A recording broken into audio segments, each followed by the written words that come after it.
What's up, YouTube Freestyle Forum? This is going to be my chain tutorial for my custom chucks. It's a chainmail chain, so we're going to have to make some chainmail parts. If you have a piece of chainmail like this just hanging around, this is the part I'm going to make. I'm just going to break it and roll it into a rope. It's going to look like that. This is just a little piece of sample I have hanging around. Right now my handles look like this. I freaking broke the chain. Not because they're not durable, but because I'm a knucklehead. You're gonna need these tools.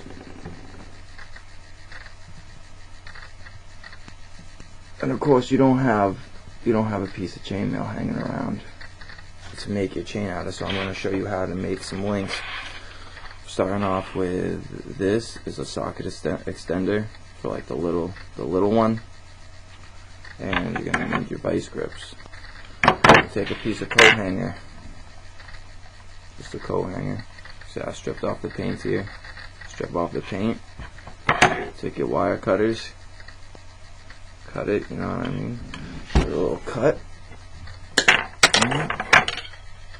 it another little cut. Take our pliers. This is just a pair of like collapsible pliers that I have hanging around. You can use better ones. I just use these ones because they're what's around. All of these tools you can pretty much salvage. I just like the channel locks here to close and open, to close the rings. You don't need channel locks. I just prefer them.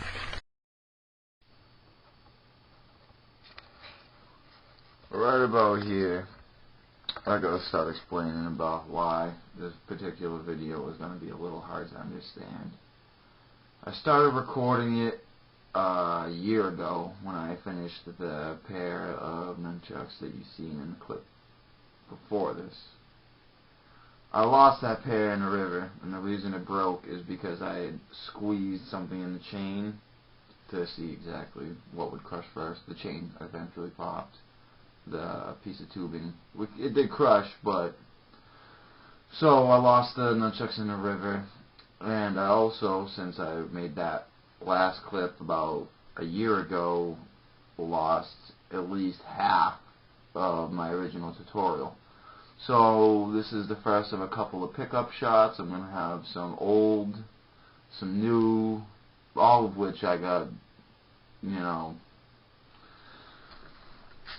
What we missed in the last piece is I just locked your coat hanger onto your mandrel. This is like a 1/4 inch socket extender, and you're just gonna wrap it.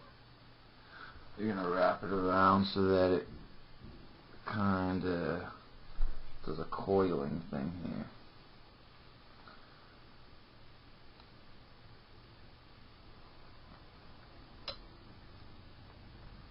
See how it coils right there? Coils up.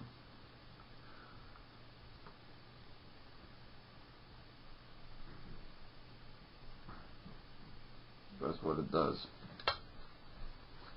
They're coiled in this. But, you know what I mean, for demonstration purposes, I'll cut a couple of rings. What you do is you just line it up to the first cut. You're going to just cut off the scrap. Line it up. See that? See where the cut is? You line it up right to the cut. And when you make the cut, it's gonna snap it off, and then the ring will close perfectly. You'll be kind of surprised at how good the links are gonna close. But of course, everything's gonna go flying, so you're gonna have to, you know what I mean, do it in close quarters. You see the ring? They come out pretty good like that.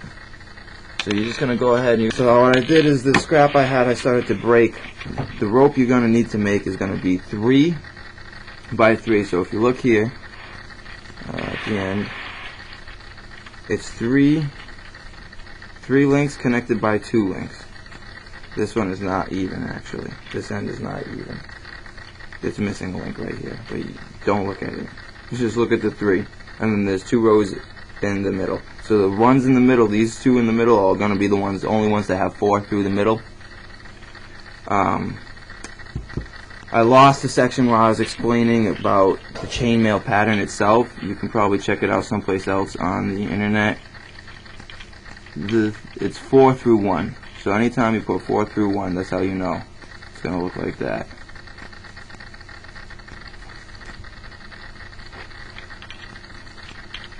So get used to looking at the chainmail pattern. There's going to be that. 4 rings through 1, so you can see here. This one has 4 rings through it, this one does. They'll all have 4 through 1. So you're going to set it like that, and we're going to just... This row of 2 eventually will be a row of 3 too, because we're going to roll and connect this next ring that would go here. It's going to connect to these 2 and these 2, thus making it a row. So what I'm decided to do is I started to split it across, split it up into just the piece that I need. Because originally this was one big chain. I made it go around the outside so that the chain was like a friggin' gym sock, and it just wasn't really that great. So I decided to break it. It was like an 8-on-8 chain rather than an 3-on-3 chain. So I'm just gonna make it a 3-on-3 little rope. I'll continue breaking this, and then I'll come back with the how to seal this. Because really the trickiest part is to make this flat piece into the round piece. You need to start in the middle. Otherwise, you're gonna get confused on the end. It's like buttoning your shirt from the. It's exactly the opposite of buttoning your